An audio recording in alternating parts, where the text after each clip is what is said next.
नमस्कार दोस्तों, मेरा नाम है सोनू सिंह और एक बार फिर से मैं आप लोगों के सामने उपस्थित हूँ कुछ बेहतरीन आइडियाज़ के साथ जिससे आपकी प्रोडक्टिविटी इंप्रूव हो सके। तो हमारे प्रोडक्टिव न होने के पीछे जो एक मेन कारण होता है वो होता है हमारा कॉन्फिडेंट फील न करना। तो क्या हर बार हमारा कॉन्फिडेंट फील न करना वैलिड होता है, जस्टिफाइड होता है? कई बार तो हम कुछ ऐसे कम्युनिटी में पार्टिसिपेट करते हैं, कुछ ऐसी जगह पे बैठे रहते हैं जिसमें हम अपने आप को कमतर आंक लेते हैं और उसके लिए हम रीज़न भी देते हैं, मे बी कि वो रीज़न वैलिड ही हो। लेकिन कई बार ऐसा होता है कि हम अपने आप को सिर्फ इस बात से कमतर आंकते हैं क्योंकि हम अपने आप को अंडर एस्टिमेट कर लेते हैं। मैंने बहुत सारे मोटिवेशनल स्पीकर्स को देखा है, बहुत सारे ऐसे स्पीकर्स को भी देखा है जो एक्सेप्ट करते हैं कि ग्रामेटिकली वो सही नहीं है, जो इस बात को एडमिट करते हैं कि उनके पास बहुत ज़्यादा वो कैप नहीं है, फिर भी वो पूरी दुनिया में फेमस है। तो ऐसी क्या बात है कि वो एडमिट करने के बाद भी इतने फियर्स हैं, इतने कॉन्फिडेंट हैं, और इसके पीछे कारण क्या है? मेरा मानना है कि जो कॉन्फिडेंस होता है वो इस बात पे डिपेंड करता है कि आप अपने आप से किस तरह से बातें करते हैं। अगर आप ऑब्जर्व करेंगे तो लगातार हम खुद से बातें करते रहते हैं। अगर कहीं जाना है तो भी बात करेंगे, कोई डिसीजन लेना है तो भी अपने आप से खूब बातें करते हैं, खूब कन्विंस करने की कोशिश करते हैं और तभी जाके हम किसी कंक्लूजन में पहुँचते हैं। लेकिन जब हम कॉन्फिडेंस फील नहीं करते तो किस तरह से बातें करते हैं? हम इस तरह से बातें करते हैं कि मेरे पास वो क्षमता नहीं है, मेरे पास वो योग्यता नहीं है, मेरी प्रैक्टिस नहीं है, ये नहीं है, वो नहीं है। यानी आप अपने आप को अंडर एस्टिमेट कर रहे होते हैं, आप अपने आप को कन्विंस कर रहे होते हैं कि क्या क्या चीज़ें आपके पास नहीं है।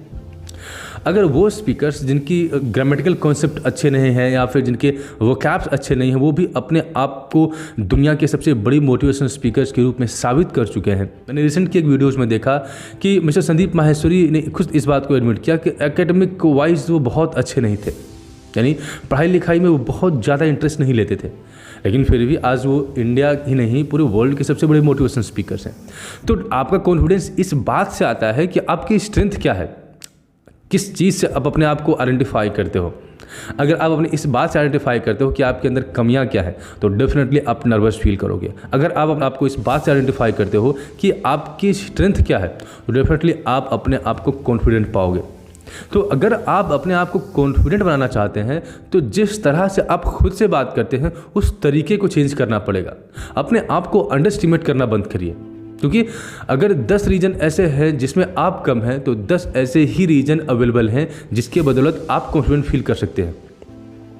उन स्ट्रेंथ को फाइंड आउट करने की कोशिश करिए। और जो सेकेंड चीज़ होती है वो ये है कि हम अपने आप को गलत चीज़ों से एसोसिएट करने लगते हैं। यानी अगर कई बार हमको जीवन में अगर फैसला लेना है या कुछ अपॉर्चुनिटीज़ को यूज़ करना है तो हम सोचते हैं कि हमारा पास्ट ऐसा था, हमारा बैकग्राउंड नहीं है, हमारा कोई सपोर्ट नहीं है, पैसे नहीं है, और अपने आप को हम वो सारी जो स्कैर्सिटी होती है उससे खुद को एसोसिएट करना शुरू कर देते हैं। और आप जानते ही हैं कि कई बार क्या होता है कि हम खुद इतने स्ट्रॉन्ग होते हैं कि किसी तरह के एसोसिएशन की आवश्यकता ही नहीं पड़ती। स्ट्रॉन्ग बनने के 2 तरीके हो सकते हैं। पहला, आप खुद स्ट्रॉन्ग बनिए, इतना मेहनत करिए कि आपको आपकी काबिलियत पे पूरा भरोसा हो, या फिर अपने आप को आप स्ट्रॉन्ग चीज़ों से, स्ट्रॉन्ग लोगों से एसोसिएट करिए। मैं ये नहीं कहता कि आपको एसोसिएट करके ही स्ट्रॉन्ग बनना है, लेकिन आपने वो फेमस लाइन तो सुना ही होगा, fake it until you make it. जब तक आप अपने अंदर वो स्ट्रेंथ डेवलप नहीं कर पाते तब तक खुद को स्ट्रॉन्ग चीज़ों से, स्ट्रॉन्ग पीपल से, स्ट्रॉन्ग सिचुएशन से एसोसिएट करिए। जैसे कि अगर आप किसी ग्रुप का हिस्सा हो जाते हैं, कोई आरएसएस का सदस्य है तो कोई किसी और कम्युनिटी का सदस्य है, और जैसे ही आप अपने आप को किसी ग्रुप का हिस्सा मानते हैं आप अपने आप को उस ग्रुप से एसोसिएट करते हैं। और अब आप अपने आप को इंडिविजुअल बेसिस पे असेस नहीं करते, आपने अपने आप को जिनसे भी एसोसिएट किया है उनके बदौलत आप अपने आप को स्ट्रॉन्ग या वीक मानते हैं। ठीक उसी तरह से जब तक आपको लगता है कि आपके अंदर वो स्ट्रेंथ नहीं है, आप उसके ऊपर पूरी मेहनत करिए। जो भी क्रिटिसिज्म मिलता है, जो भी फीडबैक मिलता है, उसको अपने लाइफ का स्टेपिंग स्टोन बनाइए, उसके ऊपर मेहनत करिए और एक दिन आप अपने आप के अंदर सुधार लाइए। लेकिन तब तक अपने आप को आप स्ट्रॉन्ग सर्कमस्टांसेस से, स्ट्रॉन्ग पीपल से और स्ट्रॉन्ग हैबिट से एसोसिएट करिए। और जैसे ही आप अपने आप को इन स्ट्रॉन्ग चीज़ों से एसोसिएट करना शुरू कर देंगे, आपको अपने अंदर एक डिफरेंस फील होगा। आपको लगेगा कि आपके अंदर कोई शक्ति आ गई है। You will feel empowered. तो अगर आप अपने आप को अगर स्ट्रॉन्ग बनाना चाहते हैं, प्रोडक्टिव बनाना चाहते हैं, तो start associating yourself with strong things. जो थर्ड चीज़ होती है कि हम कितने स्ट्रॉन्ग और कितने वीक हैं। कई बार तो हम अपने आप को इस बात से स्ट्रॉन्ग या वीक आंकते हैं कि हमारा फिजिकल अपीयरेंस क्या है या एकेडमिक वाइज हमारा परफॉर्मेंस कैसा है, पर आपके एकेडमिक्स, आपका फिजिकल अपीयरेंस या आपके पैसे संसाधन कभी भी आपको डिफाइन नहीं करते।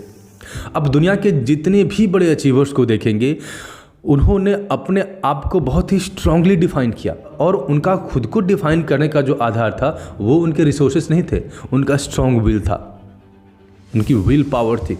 उनको पता था कि उनको करना क्या है, उनको पता था कि उनका लक्ष्य क्या है, और अपने आप को आपके लक्ष्य से एसोसिएट करना है। आप चाहते क्या है अपने जीवन में, आप किस तरह का एफर्ट डालते हैं, किस तरह का प्रयास आप करते हैं।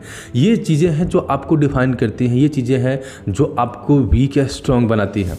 आपके अराउंड जो भी आप रिसोर्सेज देखते हैं ये टेम्परेरी है, आज पैसे हैं कल नहीं होंगे। हो सकता है कि आज आप हेल्दी हैं कल हेल्दी ही ना हो। अगर एक एग्जाम्पल की बात करें हम, तो ईरा सिंघल का नाम आपने सुना होगा।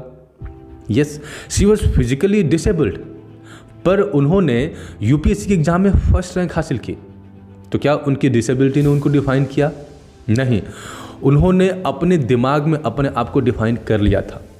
अपने बारे में उन्होंने तय कर लिया था कि उनकी पर्सनालिटी कैसी है और वो क्या है। तो ये ईरा सिंघल का कोई एकमात्र एग्जाम्पल नहीं है। हमारे लाइफ में जो कुछ भी हम अचीव करते हैं उसका 90% इस बात पे डिपेंड करता है कि आपके अंदर किस तरह का परिवर्तन होता है। कहीं ना कहीं अपने दिमाग में हम ये रॉन्ग परसेप्शन बना लेते हैं कि व्यक्ति अपने जीवन में जो कुछ भी अचीव करता है वो इस बात पर निर्भर करता है कि उसके पास संसाधन कितने मौजूद हैं, उसके चारों तरफ परिस्थितियाँ कैसी हैं। पर मैं इस बात से पूरी तरह सहमत नहीं हूँ, क्योंकि आपके जीवन में आप क्या अचीव करते हैं ये 90% इस बात पर डिपेंड करता है कि आपके अंदर क्या चल रहा है, आपके अंदर क्या परिवर्तन हो रहा है। अच्छा, एक्सटर्नल सिचुएशंस को तो आप बदल नहीं सकते। कुछ सर्कमस्टांसेस ऐसे होते हैं, जिस लोकेलिटी में आप रह रहे हैं, जिस नेबरहुड में आप रह रहे हैं, जिन लोगों के बीच आप रह रहे हैं, जो आपकी फाइनेंशियल कंडीशन है वो ओवरनाइट चेंज नहीं हो सकती। लेकिन आपके अंदर क्या है, आपके अंदर क्या चल रहा है, इस बात को आप कंट्रोल कर सकते हैं और चेंज भी कर सकते हैं। हम एक्सटर्नल जो सर्कमस्टांसेस होते हैं वो हमारे हाथ में नहीं होते और हमारा कोई भी डायरेक्ट कंट्रोल उनके ऊपर नहीं होता। आप ये चाहते हैं कि एक दिन सिचुएशंस आपके लिए इतनी बेहतर हो जाएंगी कि आप सब कुछ आपके लिए आसान हो जाएगा और तब आप अपनी जर्नी शुरू करेंगे, पर ऐसा बिल्कुल भी नहीं है। आपको अगर एक्सटर्नल इन्वायरमेंट को चेंज करना है तो आपको वो चेंज अंदर से लाना पड़ेगा, और अगर आप एक्सटर्नल चीज़ों पर डिपेंड करते हैं तो only God can help you. मैं आपको एक और एग्जाम्पल के माध्यम से इस बात को समझा सकता हूँ कि अगर आपने एक अंडे को देखा है तो अंडे के ऊपर अगर प्रेशर बाहर से डाला जाए तो अंडा टूट जाएगा और एक जीवन नष्ट हो जाएगा। और अगर उस अंडे पे अंदर से प्रेशर लगता है तो अंडा टूटता है लेकिन कुछ नष्ट नहीं होता, बल्कि एक जीवन अंकुरित होता है। तो प्रेशर तो लगना ही है, आप इसको अवॉइड नहीं कर सकते, लेकिन आपको डिसाइड करना है कि आपको वो प्रेशर किधर से चाहिए। एक्सटर्नल चीज़ें आपको प्रेस करें ताकि आप खुद को चेंज करें, या आप वो प्रेशर अंदर से क्रिएट करेंगे, आप खुद वॉलंटरली वो डिसीजन लेंगे कि अपने आप को आप चेंज करेंगे। और ट्रस्ट में, आपके अगर रियल आइडेंटिटी की बात की जाए, रियल स्ट्रेंथ की बात की जाए, तो वो इस बात पर डिपेंड करता है कि आप इंटरनली कितने स्ट्रॉन्ग हैं, आप इंटरनली अपने आप को किस तरह से डिफाइन करते हैं। एलन मस्क की कहानी से भी आप सीख सकते हैं कि एक ऐसा दौर था जब उन्होंने बहुत पैसे बनाए, फिर उन्होंने कुछ नया करने का सोचा, स्पेस इंडस्ट्री में गए, रॉकेट के ऊपर वो काम करने लगे, और फेलियर आफ्टर फेलियर उनके सारे पैसे चले गए। एक ऐसा टाइम था जब वो जीरो वर्थ पे आके खड़े थे। सारे लोग यही अनुमान लगा रहे थे कि अब ये तो गया, लेकिन जाते कैसे, क्योंकि अपने दिमाग में उन्होंने अपनी एक स्ट्रॉन्ग इमेज बना के रखी थी, और वही इमेज, वही स्ट्रेंथ ये तय करता है कि आप कहाँ तक पहुँचने वाले हैं। और कामयाबी मिली, और असाधारण कामयाबी मिली, दुनिया के सबसे अमीर व्यक्ति बन गए। तो कभी भी याद रखिएगा कि आपका जो आउटर अपीयरेंस होता है, आपके जो एक्सटर्नल सर्कमस्टांसेस होते हैं, वो आपको डिफाइन नहीं करते। इसलिए आपको इस बात पे बराबर बल देना है कि अंदर आपके क्या चल रहा है। और आप अपने आप को अंदर से चेंज भी कर सकते हैं। कई बार तो हम इस बात की शिकायत करते हैं कि हमारे पास तो अच्छे लोग नहीं थे, हमें कोई राय देने वाला नहीं था, परिस्थितियाँ हमारे अनुकूल नहीं थी। तो क्या हुआ? आप किताबें पढ़ सकते हैं, आप जो सक्सेसफुल व्यक्ति थे उनसे कुछ इंस्पिरेशन ले सकते हैं। तो बहुत सारी चीज़ें हैं जिनके ऊपर आप वर्क करके इंटरनली अपने आप को स्ट्रॉन्ग कर सकते हैं। इंटरनली स्ट्रॉन्ग करने के कुछ तरीके होते हैं, कुछ मैकेनिज्म होते हैं, और आई होप कि डेफिनेटली आपको उसके ऊपर काम करना चाहिए। क्योंकि अगर इंटरनल स्ट्रेंथ ही हमारे जीवन में हमारा लक्ष्य तय करती है तो हमको तो बिल्कुल इसके ऊपर काम करना चाहिए। जिस तरह से हम खाना खाते हैं, जिस तरह से हम न्यूट्रिशन का ध्यान रखते हैं कि हमारी बॉडी हेल्दी हो, हम अच्छे दिखें या अपने आप को हेल्दी रख सकें, तो हम बहुत सारी चीज़ें करते हैं। अच्छा खाना खाते हैं, वर्कआउट करते हैं, अच्छे डेली रूटीन को फॉलो करने की कोशिश करते हैं। ठीक उसी तरह से आपको अपने आप को इंटरनली स्ट्रॉन्ग करने के लिए भी मैकेनिज्म डेवलप करना पड़ेगा। एक रिसर्च के मुताबिक हमारे दिमाग में तकरीबन 50 से 60 हज़ार आइडियाज़ जनरेट होते हैं, और उन 50 से 60 हज़ार आइडियाज़ में 90% आइडियाज़ नेगेटिव होते हैं, और नेगेटिव आइडियाज़ की इंटेंसिटी बहुत स्ट्रॉन्ग होती है। अगर आपके दिमाग में एक अच्छा आइडिया और एक बुरा आइडिया है तो 90% चांस होता है कि आप बुरे आइडियाज़ को फॉलो करेंगे, क्योंकि उनकी इंटेंसिटी ज़्यादा होती है। अगर आपके साथ एक व्यक्ति अच्छा बिहेव करे और एक व्यक्ति बुरा बिहेव करे, तो बुरा बिहेव करने वाला व्यक्ति आपके दिमाग में लंबे समय तक बना रहता है। कारण यह है कि नेगेटिव थॉट्स और नेगेटिव पीपल, उनका मार्क बहुत गहरा होता है, और इसीलिए आपको इस मैकेनिज्म को डेवलप करना पड़ेगा कि किस तरह से आप अपने आप को पॉजिटिव रख सकते हैं। दिन रात हम मोटिवेशनल स्पीकर्स को सुनते हैं, और दिन रात हम अपने बारे में कुछ ऐसा प्लान करते हैं, कुछ बड़ा अचीव करेंगे, पर फिर भी मोटिवेशन सुनने के बाद हमारा मोटिवेशन एकदम से डाउन हो जाता है। ऐसा क्यों है? क्योंकि आपके दिमाग में कॉन्टिन्यूसली आइडियाज़ आते ही जा रहे हैं। तो ये उसी तरह से है कि आपने कभी किसी वक्त पे ये एक अच्छी विचार अपने मन में ला दिया, और अब वो अच्छे विचार के साथ साथ आपके दिमाग में कुछ हज़ार विचार और भी हैं। अब वो मिक्स हो जाता है उनके साथ। अब एक अच्छे विचार और 40-50 हज़ार बुरे थॉट, क्या होगा? सब मिक्सअप हो जाएंगे, और अल्टीमेटली आप फील ही नहीं कर पाएंगे कि आपके पास कुछ अच्छा आइडिया भी है। कई लोग इसके लिए एक उपाय करते हैं कि अपनी एक प्रायोरिटीज़ की लिस्ट तय करते हैं, क्योंकि लाइफ में प्रायोरिटीज़ क्या है, और कई बार तो वो अपना लक्ष्य सामने लिख देते हैं और बार बार उसको दोहराते हैं। इसको बोलते हैं पॉजिटिव एफर्मेशन। पॉजिटिव एफर्मेशन से क्या होता है कि आप उन आइडियाज़ को क्लियरली देख पाते हैं, समझ पाते हैं, और अपने दिमाग में बिठा पाते हैं।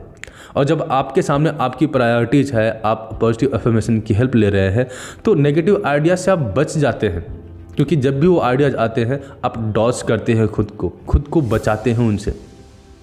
तो इसलिए पॉजिटिव एफर्मेशन बहुत ज़रूरी है। आपके पास वो लिस्ट भी होनी चाहिए जो आपकी प्रायोरिटी है। इस तरह से आप अपने आप को उन हज़ारों नेगेटिव विचारों से बचा सकते हैं और एक लेयर क्रिएट कर सकते हैं। तो ये कुछ चीज़ें जो मैंने अभी आपको बताई कि किस तरह से आप अपने आप को कॉन्फिडेंट बना सकते हैं, और किस तरह से आप अपने मोटिवेशन को रिटेन कर सकते हैं, किस तरह से आप मोटिवेटेड रह सकते हैं, और किस तरह से इंटरनल स्ट्रेंथ को डेवलप कर सकते हैं। तो ये कुछ बातें हैं जो तय करती हैं कि आपका व्यक्तिगत इम्प्रूवमेंट कैसा होगा। क्योंकि आफ्टर ऑल आपकी व्यक्तिगत जर्नी, आपका पर्सनल डेवलपमेंट ही ये तय करता है कि आप किस तरह के व्यक्ति होंगे और अपने जीवन में आप क्या अचीव करेंगे। तो आई होप कि ये वीडियो आपके लिए इन्फॉर्मेटिव होगा, और अगर आपके लिए वीडियो इन्फॉर्मेटिव है तो hit the subscribe button, like and share. Thank you for staying with me. See you next video.